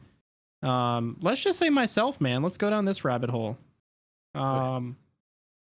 Let's see. I think I gotta be a mage. I think mages would be fun. I've been vibing with the mage class this year. It has nothing to do with the fact that they're overtuned or OP or whatever. Let's see. Let's start with the ability 2 because I've got some inspiration on that. So I will make a TikTok, right? Yeah. And I will throw a phone containing said TikTok at the enemy. And what it will do is it will be a 15-second taunt. This is not going to be balanced, by the way. 15 seconds. So if there's any aspiring game devs, that's a short listening, TikTok. That's fair. 15 seconds seems fair. Yeah. It's an average. You know, Vine was only 7 seconds, so it's got to be a taunt. You know, they're absorbed into the phone, and you know they're so entertained, right? Because you know it's only the best content. Naturally, yeah. And then the one, right? You would think as a mage, you know, you have a setup ability, and then your one is going to be your damage ability. I don't think I could bring myself to hurt someone, man. So the one is going to be like a hug. So I'm gonna throw you off, right? I'm gonna hit you with a 2 ability. You're gonna be taunted for 15 seconds still, by the way, because it's you know, it's a very short taunt. And then unaffected by DR, right? Unaffected by non-DR. Non-DR taunt. We need more of those abilities in Smite, by the way. We need more non-DR abilities. But yeah, no, you'll be taunted, and then you're gonna be like, oh god, do I beads? Do I Aegis? The follow-up damage, and then I'm just gonna come in for just a warm embrace. Yeah, it's just gonna be a hug, and you know, maybe like a flat heal, like a small 600 flat healer with those big grizzly arms. Get a nice little bear hug. Just a big old hug. Do I have to come up with the whole rest of the kit? You don't. No, that's good. If you don't want to. Okay. We'll say my 3. I go to sleep for like 16 hours. And then when I wake up, you would think it would be a self heal, right? But when I wake up, I take more damage. Somehow I am less rested than when I started. Oh no! You wake up tired with your back sore, and you're like, "Fuck! What happened in my nap?" Oh man, it is a 16-hour long ability. It's a channeled ability.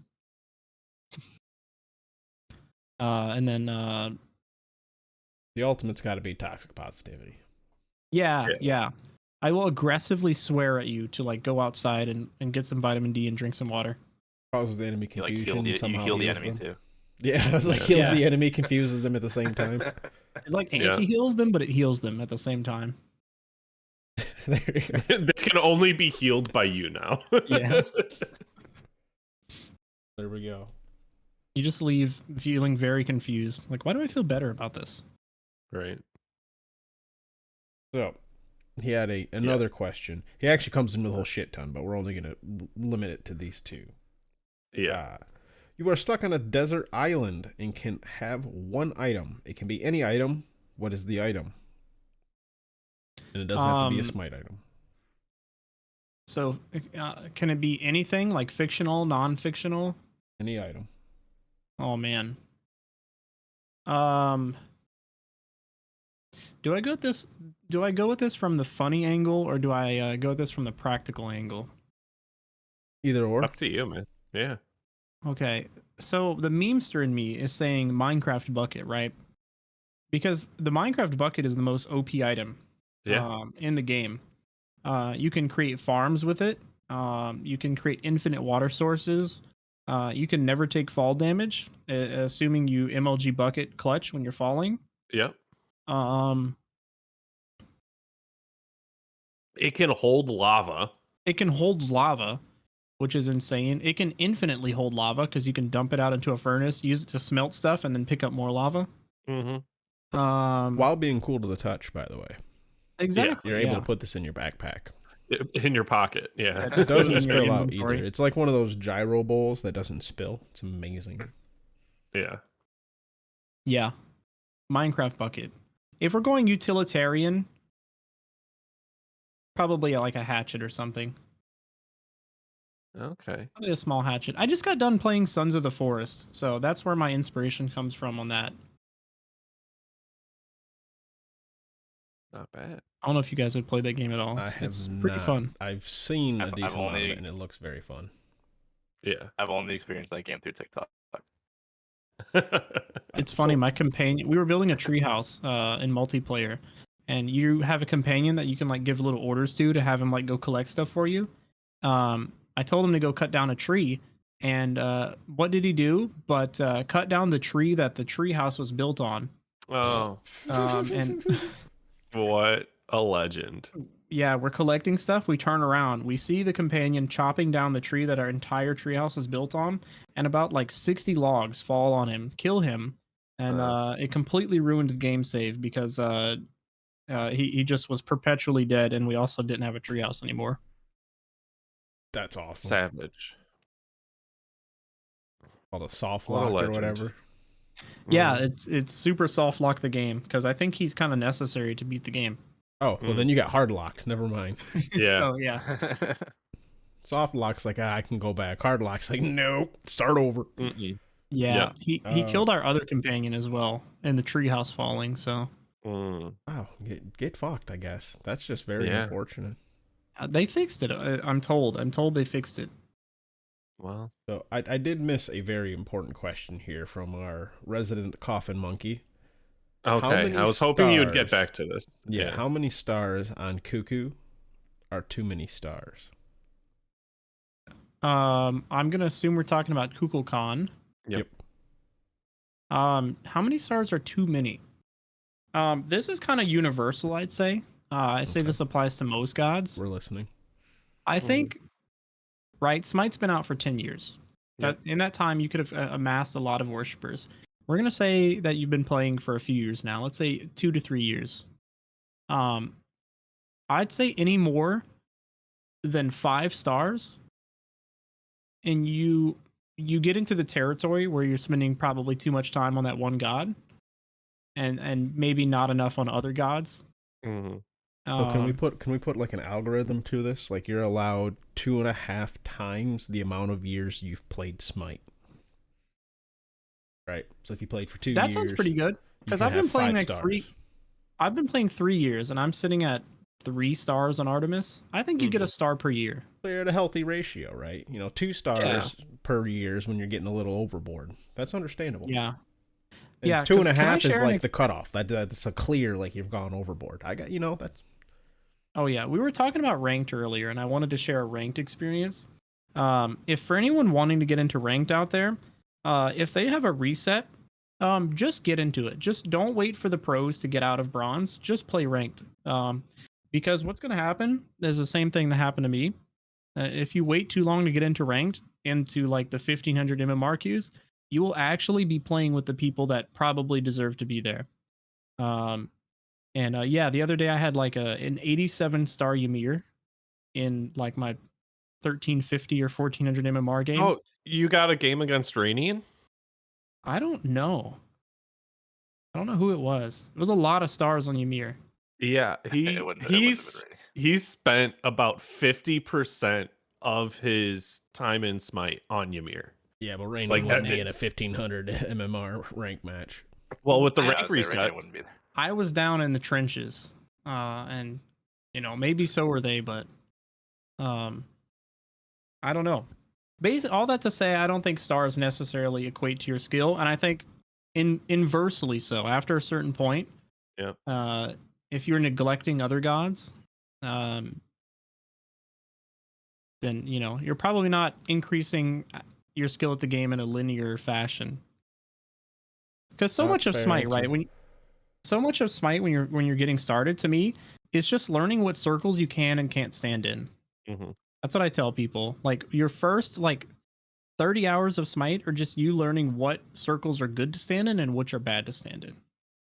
And if you only play one god, then you don't know what the other enemy god circles do. Mm-hmm. Yeah, that's very fair. Yeah, that's basically it. Yeah. That's my answer. All right. Sorry, our questions got a little jumbled up. We've had a few guests in the row, so they got all, but weren't announced in the proper order. Yeah. Blame me. I blame Pro. Thank you.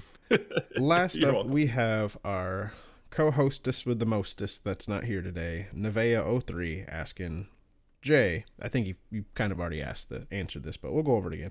Jay, how do you make so many banger TikTok videos?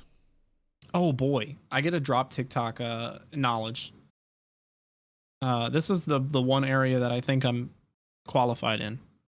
By the way, I don't think I'm qualified to tell people about Smite. The secret is I scroll on TikTok way too much. And probably also a little bit of ADHD. And then that other thing that I talked about earlier is if you see a trend twice, immediately like that video or bookmark it and remind yourself to make a video on that. And then just think about ways that you could relate it to your niche. And the next one I think is, she didn't really clarify, but I think it's also relating to TikTok. What do you think is your favorite one you've done so far? Oh, favorite one. Oh, it does say favorite one. I thought it said favorite video. Yeah, so TikTok. I could say the one that got the most views and gave me the most motivation to keep going. That was kind of a fun, unique experience. Favorite one, man. I don't know. I really enjoy the really high effort ones, the really informative high effort videos. But it's weird. Sometimes, man, you put so much effort into a video and you expect it to do well because you do everything right. You make a good attention grabber. You use search terms in the video. You do SEO correctly and hashtags and all that stuff like that. And you give people what they want to hear. You create valuable content. That's something I talk about a lot on my own stream and stuff like that. And just to a lot of other content creators is if you don't know what to do, at the end of the day, just make content that is valuable. And what I mean by that is not all of us are as entertaining as, I'm just going to throw some names out there, Ninja or Pokimane or, Moist Critical or, these huge streamers that are just super entertaining. They've got great personalities. Not all of us are that entertaining. And then on the inverse, not all of us are as cracked at the game as Fine OK and Nika and pro players like that. What's that? And me. Yeah. And not all of us are that entertaining or cracked at the game, but what you can do is you can be informative. You can give people knowledge, and knowledge is always valuable. So that's kind of my niche that I've settled into is obviously I don't think of myself as a super entertaining individual or a super mechanical player, but what I can give people is I can give people knowledge. And that's always going to be valuable. So just create valuable content for people that want to watch your stuff. But to answer the actual question, probably the video I made, man. I wasn't even attacking League players in the video, but League players got so upset about this video. It was my most viewed video. It's sitting at 84,000 views right now. But it was basically just me saying hey, you don't have to last hit minions in Smite. That was the whole concept of the video. It had a little funny sound and a funny video or whatever. But the whole concept was like me explaining that you don't need to last hit minions and smite to league players. Obviously, you still should, right? Like last hitting the minions, you get bonus gold and stuff like that. But you're not totally like lost out on all the gold. I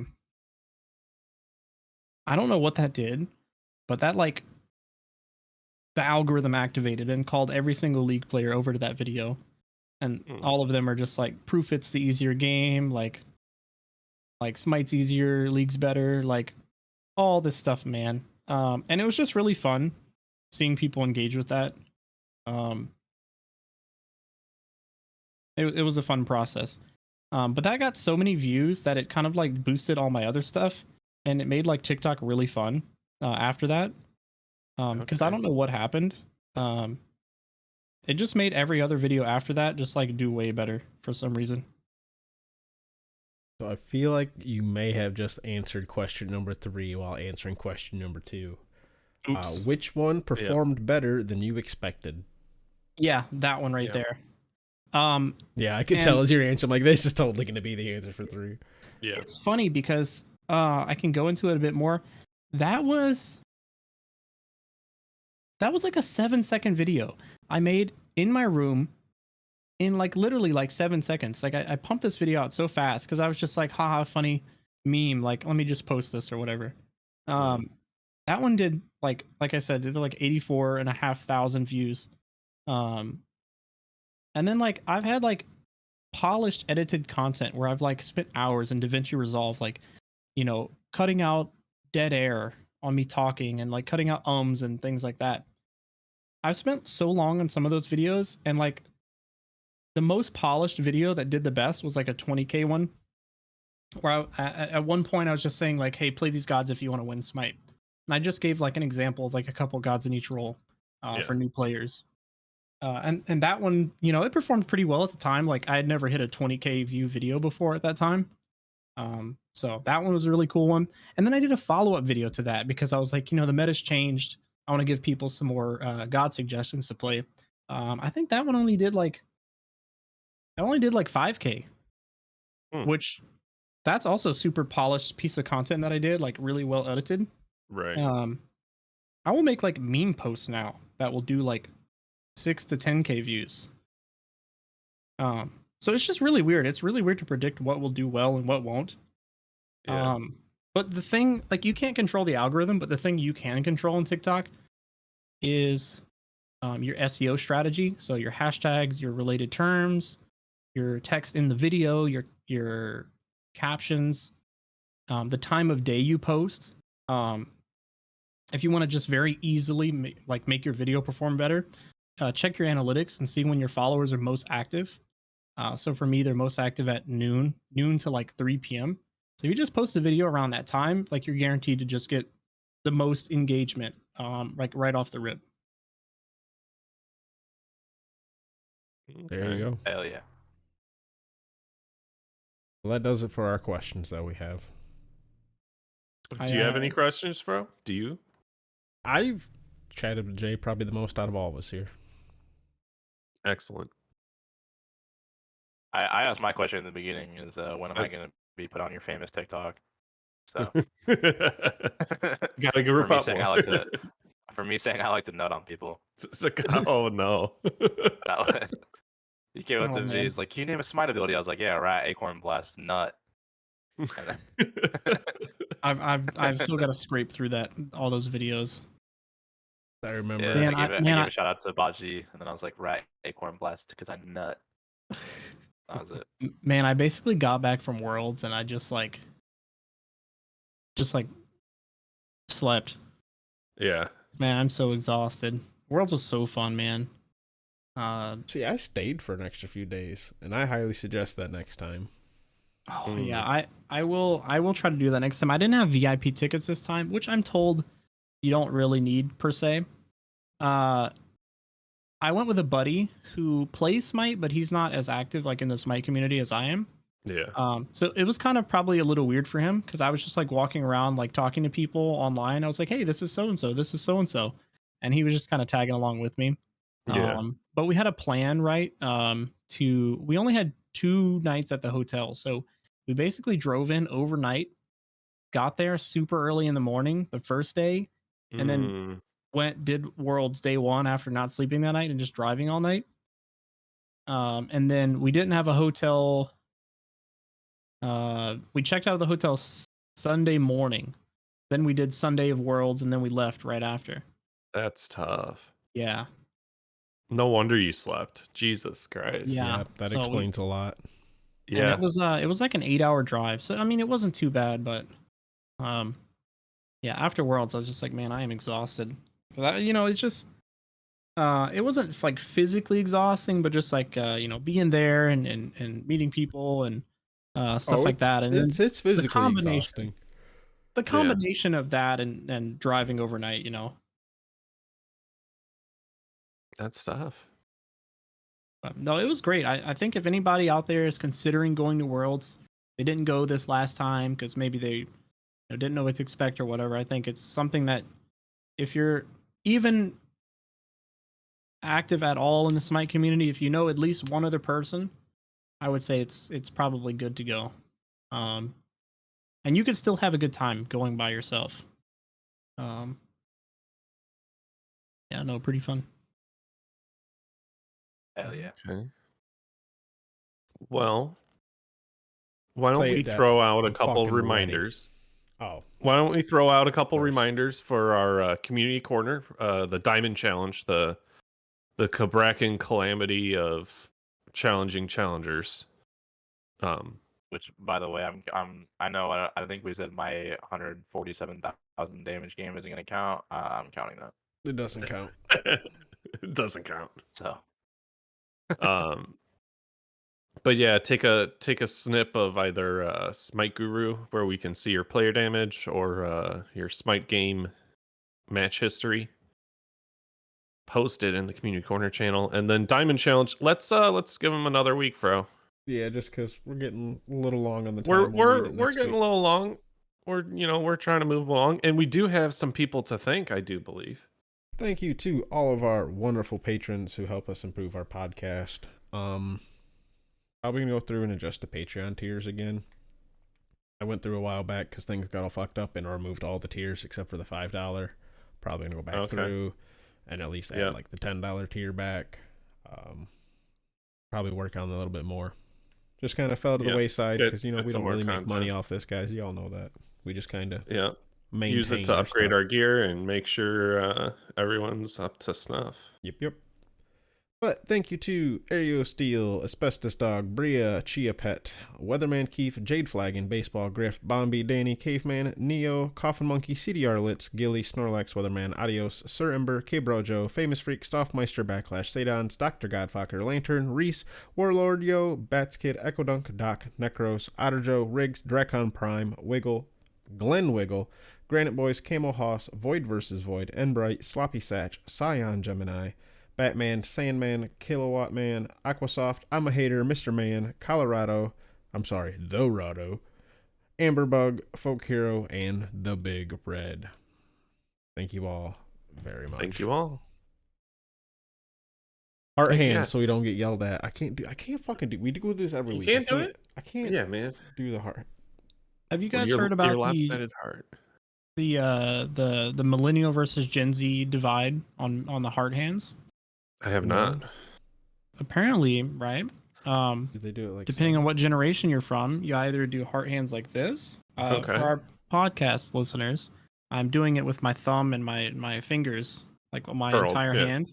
Yeah. A lot of Gen Z people will do them like this with just the index finger and the middle finger. I've seen that too, and I can't do it either. Oh wait, maybe. Just do wait, it like did I do it? Did I do the thing? No, I can't do it. Hold. Yeah. There's a generational divide apparently. And maybe I messed up which does which, because now that I'm thinking about it, this is a very like RAR XD way to do things. I think that's how the kids are doing it.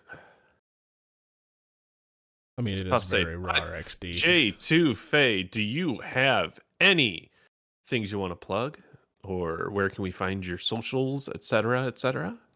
We will include links in the description for you, by the way. I'm JayTooFay on everything. There we go. Man with branding. Yeah, we love consistent branding. It's funny. I went by another gamer tag before, which is just, if you're gonna get into streaming, I'll give some advice. You don't have to just use your gamer tag that you've always used. In fact, it's probably not a good idea. Because typically you want to try to, like, I'd say no more than 3 syllables is good for something to go by. You want to try to not go by numbers if possible, and you want it to be easily spellable. So if you know anything about South Louisiana at all, which is where I'm from, you might think, hey, that sounds like JayTooFay, and that's where I get my name from. It is just the first letter of my first name, and then a spellable version of JayTooFay. Because I was like, nobody is going to know how to spell that at all. No. So, forgive 2 Northwesterners here. What the fuck is JayTooFay? Because I saw it in Depth's Eye. We're both like, I don't know what the fuck you're talking about here, bud. It is a Louisiana stew, with like rice and shrimp and like green onions, and it's a bunch of other stuff in there. Shrimp JayTooFay is basically the most common version. It basically just means smothered in Cajun French. Yeah, I was gonna say it sounded French, and I'm like, oh, that's probably some like Creole type thing. Yeah, it's spelled with some accent marks and stuff. ETOUFFEE. And I was like, if I spell my name with a J in front of that, no one is going to be able to look me up or spell my name at all. So that's my tips. The smart phonetic route. That's my tips for coming up with your stream name. Is no more than 3 syllables, no numbers, and easily spellable. But yeah, it's basically just JayTooFay on everything. I'm on TikTok, I'm on Twitter, Twitch. I'm also on YouTube occasionally. I'm trying to get more consistent with that, but if TikTok gets banned, you might catch more YouTube uploads. Catch him on YouTube Shorts. Right. We were talking about a Ganesh game earlier. I have a video on my YouTube of a Odin's Onslaught game where me and my buddy, I played Ganesh and he played Thanatos, and the whole thing was I'm just trying to get as inhumanly fed as possible. Yeah. It was a pretty Reese bad. and I did something similar. Yeah. Me and Dev did the exact same thing. He got like 42 kills was the final kill count that game, and I had like 11 bestowed kills and like 39 assists or something like that. It was really dumb. It's just so easy. You guys still didn't win. You guys still didn't win because we still won in that game mode. We still won. Me and Dev did that. He got like 30 something. We still didn't win because kills meant nothing. It's fun because my favorite thing to do in that game mode was just hyper farm, get an insane lead, and then rather than winning the game that way, just get the little item that you have to capture, and instead of capturing it, just take it to the middle of the map and just start a fight club. Whoever shows up, just beat him up. No, that was. I will say we had a match where it was weird. The next Nidhogg spawned while we still had the old thing, and it was just falling on the ground. And so everyone went to do that Nidhogg and fight over the new drop. But the old one was like still off in the corner of the map, almost ready to be captured. So I think I just went and captured it, and it worked over the new one. Totally balanced. That was such a fun game mode. Yeah. I'm sad that it's gone. Well, that Medusa's Death, they've got a lot of fun historical game modes in Smite that I think the community would love to play every now and then, just not all the time. Capture the flag. My cart. It's my cart. I want it back. That'll be a tough one to get back. The amount of programming for not a lot of returns. Oh yeah, can confirm. I've been learning like Blender. A lot of stuff I post on my Twitter is like 3D Blender renders of Smite gods. Yeah. And with that, I was like, man, it would be super fun to learn Unity. And I was like, man, how hilarious would it be if I learned Unity simply to just make like a knockoff budget version of Smite Cart 2? Smite car. It would be such a high effort shitpost. But I'm kind of here for it. Yeah, that'd definitely be a side project. Links in the description for his GoFundMe for Smitcar. Yep. I'm definitely gonna need like Unity lessons. I don't know what I'm doing at all. Kickstarter, GoFundMe, all that shit. Yeah, yeah. Get them the developers Humble Bundle and everything. Oh yeah, and then I don't think I could even like use the official Smite assets in that game, especially if it were sold. Like it would have to be like a free project for people to just like play. But I think it would be even more hilarious to just use like a free online model of like a crocodile and just like an Egyptian, this is so back now. Yeah, this is so back. Or get like an actual model of a squirrel and then like this is Ratatasker. Perfect. A literal ice cube. Guys. Got you, Mirror. We're still a ways off. I still have to learn Unity a little bit more, but right. Smite Card 2, tentatively, you know, eventually. Tentatively, eventually. You changed my mind. Guys, why don't we say goodbye and close out here, huh? Take care, everybody. All right, goodbye.